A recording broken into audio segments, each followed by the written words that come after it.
حسین ناظیموف زاده دهه خیرآباد جماعت دهاتی رباط شهر ترسونزاده اساساً به کندکاری مشغول میباشد. او در تیرزه، کت‌های نشست و خواب، لوازمات‌های خوراکپزی و دیگر نمودی اشیاهای نیاز مردم را میسازد.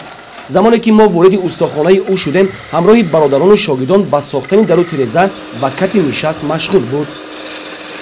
ما از سن 7 سالگیم پدرم در همین استا سیمان است. اویلوی ما استا هستیم.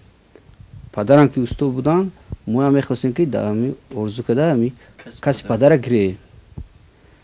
ما چوب‌ها رو از بازار می‌خریم. ماش کتی می‌خریم. می‌بریم و چوب‌ها رو ما قاق می‌کنیم. قاق کردیم، بعد ما کار انجام میدیم. چیز تر کردیم نمی‌شود. اگر تر باشد؟ تر باشد کجلا می‌شود. و چیزی که ترکی باشد سوس می‌شود. شوده می‌شود. نمی‌شود کار فرموده. چیزای قاق به صفت می‌برد. حسین ناظیموف میگوید که این هنر را از آوان کودکی از پدر و مادر آموخته تا امروز چندین شاگردان را نیز تربیت نموده است. مسئول دستان خود را همیشه به بازارهای محلی و دیگر شهر و ناحیه‌های کشور پیشکش خریداران می‌کند. ما می‌خواهیم که بعد از این نوآوری پیشنهاد کنیم. و بعد از سری ما پدرمون یاد گرفته، بابای ما استا بود. و می‌خواهیم که فرزندمون کسب ما رو آموزند. کسب قدیمی ما هست. ما اخورده‌هاشون همین چیزها رو یاد داشته که کسب پدری باباگی ما از بین نرود.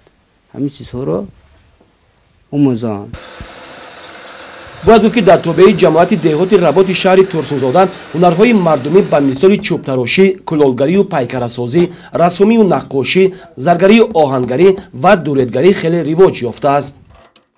اهالی ما با هنرهای مردمی از قبیل سواد بافی، کندکاری، طبق تراشی و اینچنین فعالیت آسیاب‌های بابوگی که برای اقتصادی مردم یاری عملی میرساند فعالیت نموده شده است.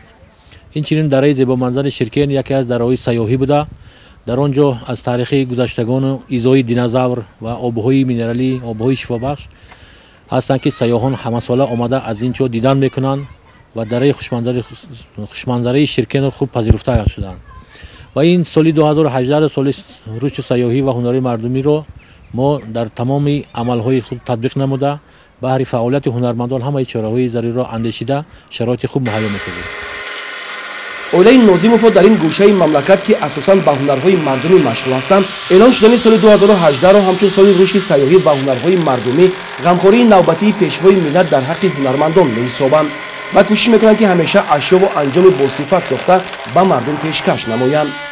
گزارش خورشید حلیم و فیروز میرزایف از شهر ترسونزاده برای برنامه اطلاعاتی نوید.